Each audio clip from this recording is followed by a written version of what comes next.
After the starter is done, it's time for the main course, for the bold moment of the week. And when you go to the bold moment of the week, you have to go to a set piece that is done in real play. This looks like a set piece done at training, because Ndaba knows what is coming. The reaction of Ozwin Apolis is the one that kills me the most. Look at Ozwin. He says, yo, before the ball is touched. And as soon as Ndaba leaves that ball, for the president to come and do his thing, Apolis says, I have seen this too many times at training. I know what's coming. I need to go to the corner flag. The president goes to goal number 10, double figures for the president. That's the bold moment of the week. Really Mofokeng. I'm not going to lie. There's a lot I like in this. No, I'm not going to lie. There's a lot. It's not there, but there's a lot I like. Because you've gone with this, so let's see what you've got. Yeah, normally they say you must have a sweet tooth to enjoy the dessert. No ngamazinyo nomkino leli uzoyi-enjoya because le dessert engiyilethayo ngiletha into right, into ezikhala kahle. Skipper lama dining sets lawayana wakagogo laphana ku-room divide. Ngicela ubheke, but engithi vase yemalala man, yemalala man. Yabona ucele laphana uzibone ngathi usePortugal wabuya waze South Africa wahlala phansi. I love bheka ubuso bakaMathiludi. Ngicela ubheka ubuso bakaMathiludi like ngathi uthi khani uya eating uyichecking umthako. Ngathi usho kanje. Ngathi usho ngicela ubheka ubuso bakaMathiludi. Yabona la ucela ukuthi hawe ma. Mathiludi is like, honey, what are you eating? Mona, who's checking? Mona. No, I'm going to go to Ish. Yeah, no, man. But your hamstrings. Same time. Thank you for the dessert. That's what we want to see. The Betway Prime gives you that. Lisa Kazin. That's my 30-second strike. Oh, it's nice. Mara ivesi ne krempu. Yeah, both nines and rolla to limele. Mara krempu. It's it uyazihlega or ubamba lungise kuthi sukuma buyele and uhlalwazi next time angeke saya yo press lapha. Bring up over sina mathambo. But on a serious note, let's talk football here. Yeah. We've been saying it all season long. Players who turn their back. I mean, in that situation there, he should be prepared to get hit in the face. Why is he even turning his back, Tele? Look shy and not that we know that you're a defender. He's not turning. You know, they go above a bit. And also, Galaxy have the Nedbank Cup final. That could kickstart them. You know, they win the final there, suddenly they can turn around the season. Yeah, anything can happen. Ukuthi benbuza ukuthi ubani ongabamnandi laphayana akunakundaba ukuthi ukore igoli elihle kanjani. Urelegate uloku ukushaya igoli of the month. Urelegate uloku uyi-coach of the month. We are futhi ngeke ube coach of the month ngoba uthi ukuthi you are not getting points, you're not getting a lot of that. So points right now are important. So Kwaiba is scoring to secure points, that's good. At the bottom of the table, Magesi last week would have been looking at Kaizer Chiefs and thinking, can they be the ones to stop Kaizer Chiefs from 5 victories in a row, desperate for the win? And then this happened. Ooh, what a good finish. When you talk about number 9 play, when you talk about the ability to play with your back to goals, a good first touch on the thigh from Flavio. He has already scanned. He knows where the goalposts are. And when that first touch, to then spin around that defense of Mukone and then just place that ball. This is what I'm speaking about, the knockdown. Look at the first touch on the thigh. Second touch, he knows what he's doing. He has already scanned. That's a number 9 in the box. Awareness of the space and where the goals are. It's a great finish from Flavio, a well-taken goal. The Silver Fox in the box does the business here. And has he done enough to be in the Soweto Derby at the top for Kaizer Chiefs with a finish like that one? We'll answer that now. Look here. Chipazeze comes flying out, doesn't get it. Duba finishes. Yeah, he finishes. Duba is always at the right place at the right time with energy. And I listened to his interviews when he says, I've played, but I can do better. And week in and out, he's trying to strive to be better. He's there. He knows if a cross comes in, he's going to finish. Chipazeze goes to the referee and says, impeding. Yeah, you are impeded, but by your own teammates, not by a Chiefs player. And look at the 4 players there that are trying to block here. You need to pick up when it comes to set pieces so that you are able to clear your lines. And this is the same Magesi that is able to score from set pieces themselves. So if you can score them, you must be able to defend them. So great for Chiefs to be able to score open play with set pieces as well. I'm going to stay with you, Coach, though, because Chiefs are 2 up now.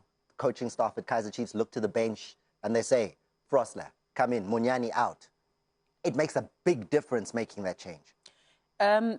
It's a jewel for you when you have players on the bench that can come and change and impact the game for you, because Munyani had just missed a goal opportunity for himself. And as soon as Floster comes in, he makes an impact and puts a bit more into how Chiefs was playing. The first touch that he flicks the ball, he continues running, and when he does that, the pass that comes from Uduba, then it goes to Shabalala. Shabalala doesn't rush to go and go into the first pole. He stops a bit because he's anticipating a cutback that can come in. The weight of the passes that weight of the pass, the staying on side, the speed of the pass, also for Ushabalala being able to pick a spot and score from there, even though he deflected, but he's at the right place, correct technique, and he scores. And it's a minute since Frostler's been on the field. I mean, if you're going to come in and then instantly give an assist, that's the sub you want. How can I be better? Frostler. He comes back in again. And this is what Frostler has been able to do from Vet's days, when he was still playing as a number 6, when he was playing as a winger, as a right winger, as a right back. He's able to give you that technically when he's fit and he doesn't have any injuries. I mean, no one comes near him. Like, they literally say, Frostler, cross, give your best, we're not even going to put pressure on you. Oh, Coach Ellen Fries has been saying it, Guti, we are trying to find ways to score. When we score, we can't shut the back door. And look at the number of players that are in the box picking up. Look at the number of players that are in the vicinity of the ball, but they are not applying the principles of play, of defending. To say, press on the ball, cover, be able to kill the depth, and then also create a balance there. They are not doing that, and this is a Chiefs team that they know very well.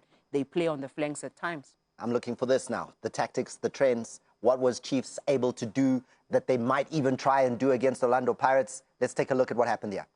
I want to look at how Peterson initiates the attack for Kaizer Chiefs. When you look at this moment, look at that back 5 of Magesi in this moment. They were playing with 5 at the back. In that midfield, they had 4. They were playing in a 5-4-1 formation up top. That is the man that was operating as a striker.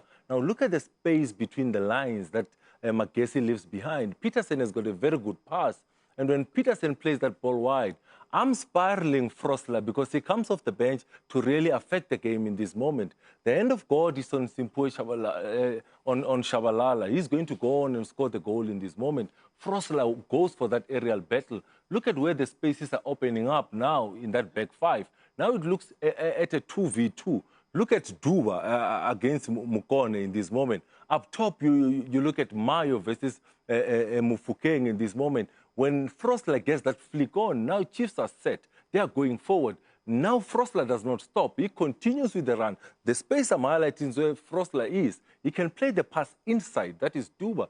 But he says, no, I'm looking at the speed that you're using. I'm looking at the space in behind. And Duba says, Frostler, can you get to that space? He says, yes. Now look at the space between Mufukeng and Mukone in this moment.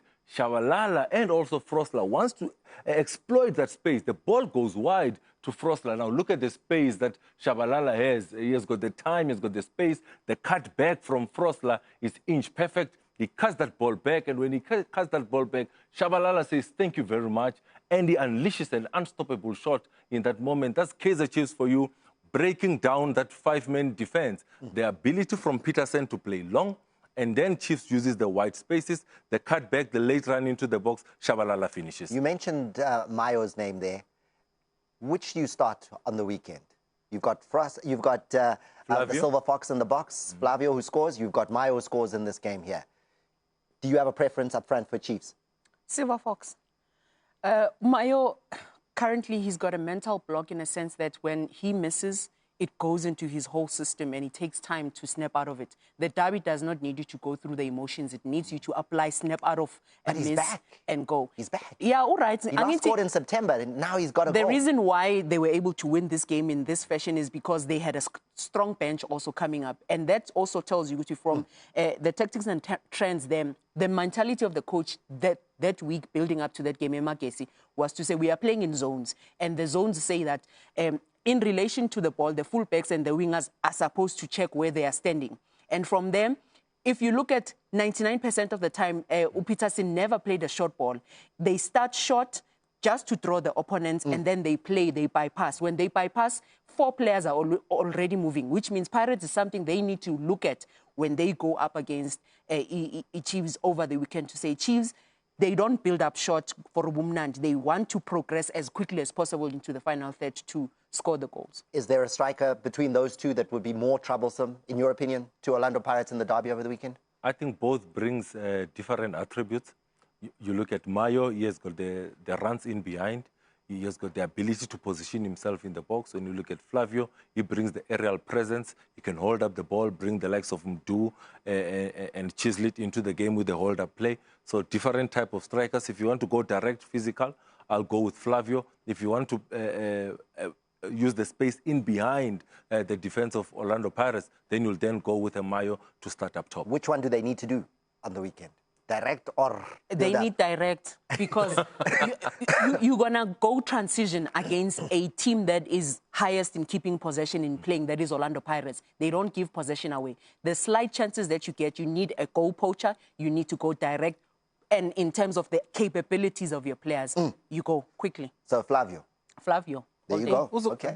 Okay, but I see back in the weekend, but I'm saying you need a striker that will be able to then break up those passing lanes, because you look at the Pirates centre-backs, you look at Siema, you look at Sibisi, they like to carry the ball and add an extra number into the midfield. Is Flavio the type of striker that will be able to then chase down, as the same job that Mbutuma does for Orlando Pirates, where he's chasing down defenders and tiring them down? Does Mayo tire defenders down, or does Flavio tire defenders down? That's the question for the coaching staff, the Chiefs. Nations Cup and the Betway Premiership title all still up for grabs, and with Chiefs and Pirates playing, and Chiefs still having to play Mamelodi Sundowns as well, it is going to be a fascinating run-in to the end of the season. I want to focus on Pirates coming into the game against AmaZulu, guys, because Sibisi comes into the game with 3 yellows. You think to yourself, he has to survive against AmaZulu, otherwise he misses the derby. And then no Mbata, as well as no Hoto for Orlando Pirates in terms of the changes that they made. Is that with an eye to the derby? It's a mixed bag, because you need to be careful in terms of recovery, injuries, and also players that will give you a lot of fluidity in terms of going into the derby as well. Because that is a spectacle, you know. You want players high on confidence. You want players that are high in executing the tactics that you want. Because if you look at how Pirates has been scoring goals, it's been incredible in the patterns that they've been using, in the telepathy of the players that are in there, and the strategies that they are using as well. So and the coach is also rewarding performance from the players as well, to say which ones are playing into how we want to play and which ones are executing consistently, because quality football at the highest level needs you quality movements and quality actions consistently. Now, you've got tactics, you've got trends, and a man who will be very, very happy with the fact that he's on the score sheet is Yanele Mbutuma, opening the scoring against the AmaZulu for Orlando Pirates. Remember what you spoke about, to say the goalkeepers are going to be very important in the derby. And when you look at this moment, you'll see how chain influences the goal. Now, I'm going to put a spider web over Nemtanjela and also Makaula. Look at how AmaZulu wants to close that middle so that they can't start from there. I'm spiraling Makaula. Usually, Chain would play the ball to Makaula because he's the guy that initiates the build-up for Orlando Pirates. But Chain says, no, I can also play that long ball. Look at that pass that he makes. Now, we highlighted the 5 in midfield. This is the 5 at the back for AmaZulu. That man I'm spiraling is Mbutuma. He's the point of reference. He's the target man. And when that ball is played long, now it means the 3-10s have to get as close as possible to try and pick up that second ball. He rises the highest Mbutuma. He knocks that ball back to relay. Now look at that 3 that we highlighted to say their job is to pick up the second ball. The president has picked up that second ball. Now the hand of God is on Mbutuma. He's going to go on and score the goal in this moment. Orlando Pirates sees that those 3 on the wide side, they want to overload that area where Allen, the man that I'm spiraling, is alone, because in a 3-4-1, in a 5-3-1, you're looking at that moment to say, They want to make a 2v1 on the side at all times. Now, Allen is always alone. There's always Ndaba and Apollos in those wide areas. They're overloading the wide areas because we are playing only with one who is a wingback. Now, look at Mutuma's confidence. He says, you have been giving me the supply at training, Moremi. Give me that ball. Now, I'm looking at there on the side where Ndaba is in front of Allen, so he can press the ball. It gives time to Moremi to then pick up a pass. When he brings that ball in, the man that has been having a little drought in Mbutuma, doing everything right except putting the ball in the back of the net, he finally rises the highest. He missed the ball at the highest point. And one thing that I want us to discuss, Coach, in a 5-4-1 formation that Amazulu was playing, it means in the wide areas, there's only one person that is operating on that wide area. Hence, Orlando Pirates were doubling up, sometimes tripling up on Allen, who was the wing back on the right-hand side. And you look at how the analysts probably looked at how Amazulu plays. And a training session, coach says, you're zone. He set up the fields, 3 zones, the defensive third, the middle third, and the final third. Nobody stays in the final third because, and the reason for that is because they know which the 3 center backs, Bamazulu, Ama strikers, good. By the time they shift and say, when we are or Nyaya, that's where you take advantage. And Lea Cross, Lea Namaiza is at a moment where Mbutuma is alone. Nkabangutu coach Wadu a training and all the training staff whistle. If you take too long on the ball when we are identifying a space, they blow. Why are you taking long? Because the center backs are not well positioned there. So a team B, Pirates, that was emulating Amazulu.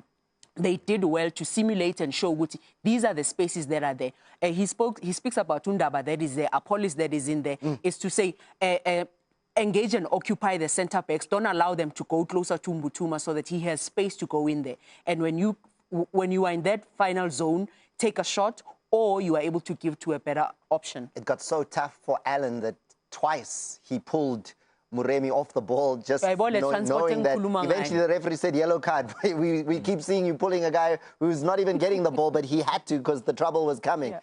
Tactics, trends. You've got Apollos putting Pirates into a 2-0 advantage. How did he do it? When you look at the on the outside corridor, you'll see that Orlando Pirates identified that Allen was alone. And in that moment, that's why they kept 3 at all times. Those are the 3 that are overloading that left-hand side of Pirates, the right-hand side of Amazulu. I'm spiraling Allen again. He's the only man on the outside corridor. And when you proceed and go forward with this move, you'll see that what he wants, Apollos, is that 1v1. That's what he wants, and that's what they've trained to say, isolate him, get him 1v1. Again, look at the distance between Teto and Felix. That distance is too big. Now they are dragged by we look to, because there's so many South Africans playing there, celebrating the second biggest stadium. We can find in Darby that is going on the overlap to say, there's the space we wanted, we've created, we've dragged out one of the center backs. I'm spiraling Rile Mufokeng in this moment. Look what attention he brings to himself, and this is intentional by Rile Mufokeng. 5 players are now watching Rile Mufokeng. If he can turn, look at the space on the opposite side. That's what we call the non-pressure area. If Rile turns, those players are free, and it's 3 of them. But they say, no, the 3 of us, we have got a job to say, let's go and overload that area of Allen. Those 3 really operated well in tight spaces. That is the tight space I'm speaking about. Look at the little space that Apollos picks up in this moment. When Rile gives him the ball, you are thinking, burn, this is the time. Take space away from Apollos, go closer, but you can't press into the fananale. And then look now, it's 5 versus 2 again. Burn, go. You're looking at Allen, go and press the ball. They don't press the ball. And again, you look at Apollos unleashing an unstoppable shot to be able to get goal number 8 in the league. So you look again at the plan of Orlando Pirates. Where are the 2 goals coming from? They're coming from the left of Orlando Pirates, where they were isolating Allen and overloading in that area. Good combination. Apollos gets the goal. Thomas, you won't be able to function in the scheme of Pirates if you are not coachable and you don't have tactical discipline. The reason I'm saying this is because the field, demarcations, there are 3 zones, and then gunama zone to say, when you are a winger, when we have the ball, we don't want you in this area because you are causing chaos there. So if Pirates scores this goal because Gulama zone, you can see with it. Gule zone slally to touch. Gule zone, we can dribble. Gule zone, we can combine and we can take shots. Apollos could have taken that ball and still combined, but there's a reminder to say you are in a zone now where you are only allowed 3 touches. If you go for the 4th touch, the coach blows to say, remember, while we are playing here, the goalkeeper has come out. It means a space hit there. Coach, touches. I want to go and look at the relay goal, because when you look at the relay goal, I'm tempted to say at training that they were only allowed to play 2 touches. And look at now, Ndaba says, I'm free. I've touched it. Now you have to come and play relay. We're playing 1 touch in this zone. This is the zones that the coach is speaking about, to say on the outside zone, maybe you've got 2 touch or 3 touch. But once it goes central, you can see, I'm going to use the word you used 3 weeks ago, the telepathy, Thomas. Telepathic understanding.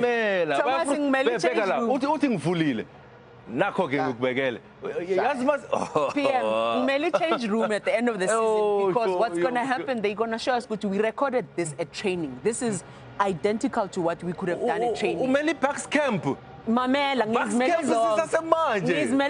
because you get to see the breakdown of it. And this is where we get to explain and say, teams that are well coached, you can see with the scheme of things, in possession, out of possession, in the final third, when we lose possession, even against a team where the goalkeeper was making so many saves, they realized, Masondela slogs shaya, we are Vimba. Basha is set piece when the game was in play. He said piece, land. At the passer, game is in play, what a stop, set piece match. In possession, you dictate. Set piece in play. However, Rile Mofokeng now on to 10 goals. He could have made it 11 had he taken this opportunity here. And this was the penalty that was awarded. As we look here, Radio Pani is on. He does a bit of skill, takes the shot, save. And then the man going to the World Cup, referee Abangile Tom, says, no, I've seen it. I'm going to the World Cup. And FIFA knows that my eyes are the sharpest in the world. That's why I'm going. Penalty. Yeah, he calls a penalty, and great work from the radio man there, because how he cuts back and hits the target. Unfortunately for Phyllis Lapana, he extends his arm. So even if but to extend the kwapa lapayana, and the ikwapa part of ingalo, elbow, and you are making yourself big, you are extending yourself, and you're making it difficult for the one that is taking a shot to find the target with a limb that is not good for you. Really here, he made it difficult for himself. In a sense that he could only go that way. With the way he set himself up, he has to hit it on the right. He has to hit it on the right. He can't change. And even with the technique that he goes with, he's not placing it. He's really hitting it almost like, you know, with the big toe going in there. Because he stands at an angle when he sets up to take that penalty. He stands at the angle where you know he has to go that side. And he's picked his spot. He's saying, I'm going top corner. And there's nothing you can do, keeper, because that's real confidence to say, I'm going there. There's no way to pull that to the left side once he's set up like that. But you need to look at the quality of the player. And for me, when I say you have to look at the quality of the player, special talents like this, they would say to you, and also that's why he makes it so obvious, Thomas, to say, I back my talent and my technique. To say, I'm standing this way, I want to put it there. Are you ready? That is the question that he says. But in that moment, I thought he had done everything right, but unless, at the last minute, he goes underneath it, and that's why it goes high. This is a game where the scoreline maybe even flatters AmaZulu. 3-0 sounds harsh, but Mzimela was unbelievable in the game in terms of the number of his saves that he made. Absolutely. He became a great shot stopper, only 25 years old, and he's been sticking up for AmaZulu because, you know, Johnson gets injured, or Fori gets injured. He comes up, called upon, and he's able to do that for them. He really made brilliant saves, and even at moments where you are looking at it and you're thinking, this is a show goal, but he makes himself big, he's brave, he comes out, he catches the ball where he needs to. And he really, really kept AmaZulu in the game, because if Umakogolo at some point had scored a goal with the saves that he was making, it could have turned the game a bit different. You know, the tide could have turned a bit. And if only AmaZulu could have gotten something, they would have rewarded his saves. I love what the substitutes did. I thought Tito managed to get himself in a 1v1 where Mzimela makes the save. Dancing managed to get himself in a good position. 1v1 he shoots, Mzimela saves. I think the radio man, the leading to the penalty incident, is radio man making the run, getting that 10 on Mtetwa, and again is Mzimela making the save. I think we need to give him credit also to say he kept the score respectable, Mzimela, with all of those good chances that Paris created. Now, it looked like it was going to be a good trip to Bulugwane for Kaizer Chiefs, where they had midweek scored 4.